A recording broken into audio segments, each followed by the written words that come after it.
Good afternoon, everyone. I'm Dr. Swati Kar, consultant neurology at IV Hospital, Mohali. So today we are going to talk about epilepsy or seizures, fits, convulsions, झटके या मिर्गी का दौरा, जिसको हम normally layman language में usually हम terms use करते हैं। तो एपिलेप्सी है क्या, सीजर्स एक्चुअली होते क्या हैं? जब आपके ब्रेन के सर्किट में एबनॉर्मल एक्सेसिव डिस्चार्जेस आने शुरू हो जाएं या इंक्रीज स्पार्किंग होनी शुरू हो जाए आपके ब्रेन सर्किट्स में, that leads to seizures. Seizures के बेसिकली लक्षण क्या होते हैं? How do the seizures present? Seizures में यूजली आपके एक एबनॉर्मल बॉडी मूवमेंट्स होने लग जाते हैं, जिसको हम झटके बोलते हैं। या वो पूरी एक साइड की बॉडी के झटके हो सकते हैं या आपकी पूरी बॉडी के साइड के झटके हो सकते हैं। And it's usually associated with upper rolling of eyes, आंखों का ऊपर चढ़ना, क्लेंचिंग ऑफ टीथ, जीभ का कट जाना, फ्रोदिंग होना मुंह के एक साइड से। तो इसमें यूजली पेशेंट्स के जो भी पेशेंट के आसपास खड़ा हो या अटेंडेंट जो हो, उनको क्या चीज़ें बहुत ज़रूरी है जो उनको ध्यान रखना चाहिए।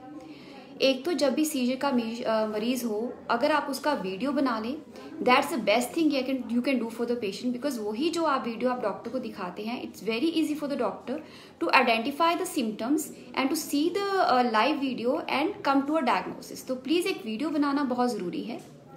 सेकेंडली, जब मरीज को सीजर पड़ रहा है, दौरा पड़ रहा है, जो चीज़ें आपको ध्यान में रखनी है, एक तो उसको लैटरल पोजीशनिंग में कर लेना है।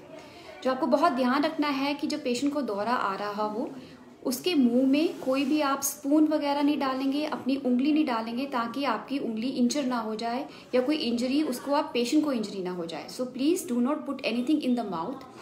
बहुत एक कॉमन है कि अगर जूते सूंघा दो, जैसे यूजली गांव में विलेजेस में कि मिर्गी का दौरा पड़ गया, जूते सूंघा दीजिए, ये हो जाए तो दौरा बंद हो जाएगा, ऐसा कुछ नहीं होता। So please don't involve into all these activities. और सेकेंडली, जब लैटरल पोजीशनिंग हम मरीज़ की क्यों करते हैं? ताकि जब मरीज़ को दौरा पड़ रहा हो और मुंह में कोई भी स्पूटम या सलाइवा हो तो वो एस्पिरेट ना कर जाए, ताकि वो एक साइड पे आ जाए और एस्पिरेशन के चांसेस बहुत कम हो जाए। उसके बाद आपको देखना है कि जैसे मरीज़ का दौरा ख़त्म होता है, तब तक आप मरीज़ को इधर उधर नहीं करेंगे। जहाँ पे पड़ा है, you have to wait for the time जब तक सीजर सबसाइड ना हो जाए। आप इमीडिएटली मरीज़ को हॉस्पिटल लेकर जाएंगे इन द मेडिकल एमरजेंसी।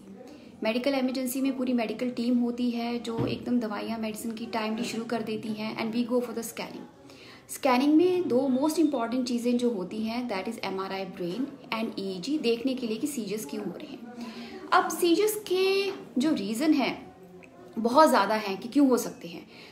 अगर एक्यूट कंडीशंस में अगर आपकी कोई भी मेटाबॉलिक एबनॉर्मैलिटीज़ बॉडी में हो जाती हैं, जैसे कि बॉडी में आपका सोडियम कम हो जाए या शुगर कम हो जाए, उसकी वजह से आपको सीजर आ सकता है। कोई आपकी ऑनगोइंग इन्फेक्शन है, मेनिंजाइटिस है, ब्रेन पैरेन्काइमा अफेक्टेड है, उसकी वजह से सीजर्स हो सकते हैं। कुछ पेशेंट्स की हिस्ट्री होती है, रोड साइड ट्रैफिक एक्सीडेंट हो जाते हैं, सो पोस्ट ट्रॉमेटिक सीजर्स होते हैं। कई मरीजों को ओल्ड सीवे हुआ होता है, स्ट्रोक होता है, जो पोस्ट स्ट्रोक सीजर्स हो जाते हैं। कईयों के हेरिडिटरी होते हैं, जो बचपन से ही सीजर्स होते रहते हैं मरीजों को, उनको हम एपिलेप्सी सिंड्रोम्स बोलते हैं।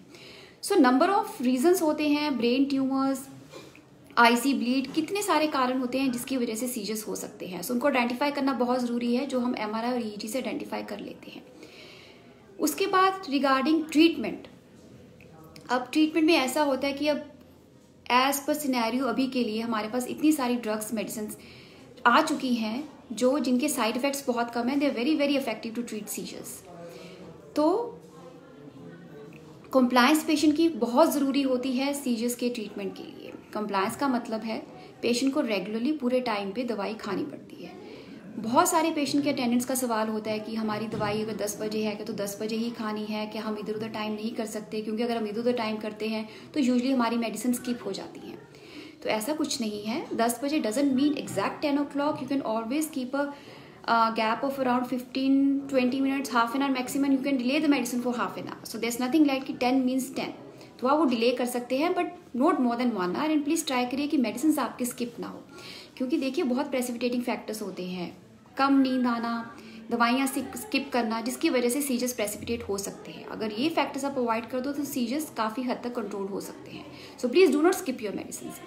कुछ पेशेंट्स ऐसे होते हैं जिनको हम 3 monthly या 6 monthly मेडिसिन लिख के भेजते हैं। तो पेशेंट्स का यूजुअली यही रहता है कि 3 मंथ्स के बाद हम दिखा नहीं पाए डॉक्टर साहब आपको, हम 10 दिन लेट हो गए तो हमने दवाई बंद कर दी, हमें तो दवाई मिली नहीं। सो प्लीज़ डोंट डू दैट। ऐसा नहीं है कि अगर आपको दवाई नहीं मिली तो कंटिन्यू विद द मेडिसिन।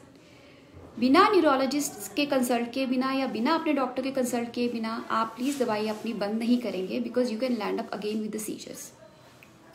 अब एक बहुत यूजली टर्म्स होती है, कुछ पेशेंट्स हमारे पास मरीज ऐसे आते हैं जिनके सीजर्स बहुत ज़्यादा होते हैं, बहुत मैक्सिमम ड्रग्स 4-5 मेडिसिन पे होते हैं और सीजर्स आई जा रहे हैं, जिसको हम लेबल करते हैं ड्रग रेजिस्टेंट एपिलेप्सी। तो ड्रग रेजिस्टेंस एपिलेप्सी में क्या होता है, इसमें हम क्या करते हैं, एक वीडियो ईजी टर्म होती है जो हम मरीजों में वीडियो ईजी करते हैं। वीडियो ईजी में क्या होता है, ये वीडियो ईजी 24 घंटे से लेकर 7 दिन तक हम आराम से चला सकते हैं। 24 घंटे के लिए 24 घंटे लगातार 24/7 हम ईजी कॉन्टिन्यूस मॉनिटर करते हैं और देखते हैं कि किस जगह से कौन सा ऐसा ब्रेन का एरिया है जहाँ से नॉर्मल डिस्चार्जेस आ रहे हैं, ताकि हम उसको डिटेक्ट करके क्या हम उसकी सर्जरी करके निकाल के सीजर्स को कंट्रोल कर सकते हैं। तो बिल्कुल, अगर ऐसा एरिया, हमारी इंडिया में बहुत ऐसी सक्सेसफुल सर्जरीज हो रही हैं जिसकी वजह से patient are leading a seizure free life, तो जिसके हम सीजर्स को बिल्कुल ही इरेडिकेट कर देते हैं। पेशेंट सिर्फ कुछ महीनों तक दवाई पे रहता है, उसके बाद दवाई बिल्कुल बंद हो जाती है, लेकिन वो सिर्फ ड्रग रेजिस्टेंट एपिलेप्सी में होता है।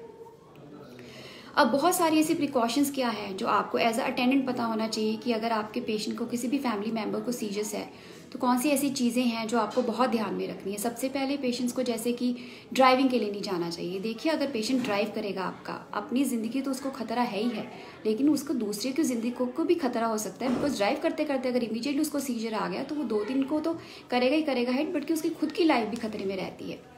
सो एटलीस्ट जब एक्यूट सीजर, जब आपको पता है कि हर महीने पेशेंट को दौरा पड़ रहा है, दौरे पड़ते जा रहे हैं, सो प्लीज़ ड्राइविंग जितना आप अवॉइड कर सकते हैं वो करिए। और स्विमिंग में नहीं पेशेंट को जाना चाहिए, स्विमिंग नहीं करनी चाहिए। गैस, फायरवर्क्स के आसपास मरीज़ को नहीं छोड़ना चाहिए। मरीज़ को अगर बहुत फ्रीक्वेंटली दौरे पड़ते हैं तो आपको ध्यान रखना चाहिए कि उसको घर में अकेले ना छोड़ें। बाथरूम में मरीज़ जा रहा है, दरवाज़ा अंदर से बंद ना करे, कोई ना कोई घर का मेंबर बाहर रखे। बाथरूम में करते करते अगर दौरा पड़ जाए, मरीज़ बेहोश हो जाए, तो एटलीस्ट आपको पता हो। तो ये कुछ प्रिकॉशंस होती हैं जो आपको बिल्कुल ध्यान में चीज़ें रखनी चाहिए। अब सोशल स्टिग्मा बहुत है सीजर्स को लेकर कि हमारे घर के किसी मेंबर को सीजर हो गया है, ये है, क्या वो नॉर्मल लाइफ ऐसे जी सकता है, क्या वो नॉर्मली दूसरे बच्चों की तरह पढ़ सकता है, क्या अगर हमारी बेटी को सीजर्स हो रहे हैं कि उसकी शादी हो सकती है, क्या वो प्रेग्नेंट हो सकती है, कि वो नॉर्मल दूसरी लड़कियों की तरह जी सकती है।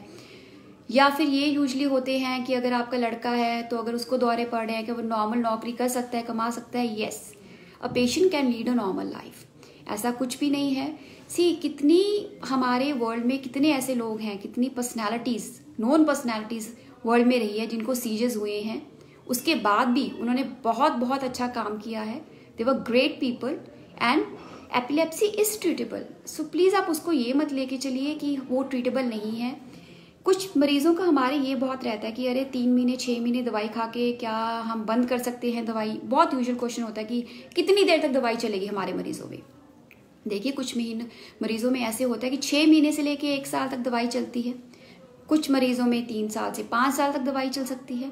कुछ मरीजों में पूरी लाइफ टाइम भी मेडिसिन चल सकती है। It depends from the type of seizures and क्या उसकी है, प्रेजेंटेशन क्या है बेसिकली। सो वो उसके अकॉर्डिंगली ही दवाई का होता है। ऐसा कुछ नहीं है कि इतनी देर दवाई खा के बंद हो जाएंगे या अगर पूरी लाइफ ही खानी पड़ेगी। वो treatment according to different type of seizures पे ही डिसाइड होता है। तो epilepsy is a treatable condition. तो यही है, together we can win over epilepsy. Thank you.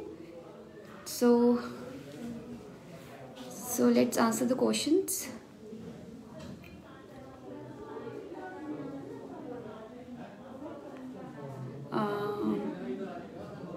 Any question here?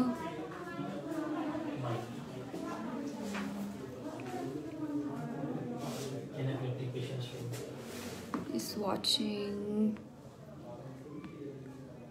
हाँ जी, तो एक बहुत कॉमन क्वेश्चन है, सब पूछना चाहते हैं क्या हमारा मरीज स्विमिंग कर सकता है।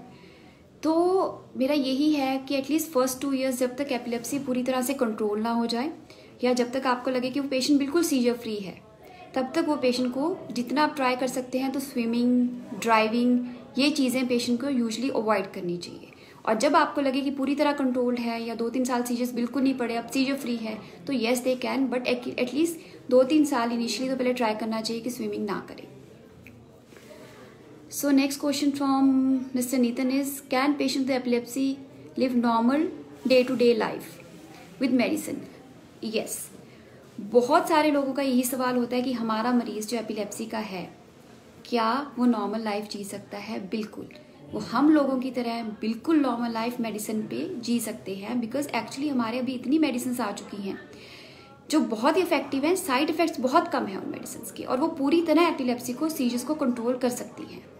तो yes, any patient with epilepsy can lead a normal life. तो कुछ ऐसा नहीं है कि वो नॉर्मल लाइफ लीड नहीं कर सकते हैं. या एक क्वेश्चन हमारे पास ये आ रहा है from mister Vijay, can epilepsy be completely cured? Yes, epilepsy is curable.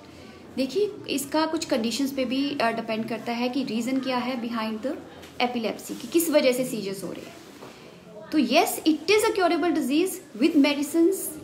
This is completely curable. ऐसा नहीं है कि क्योरेबल नहीं है, but you have to be very compliant with the drugs. Regular medicine करेंगे तो इट्स अ क्योरेबल डिजीज.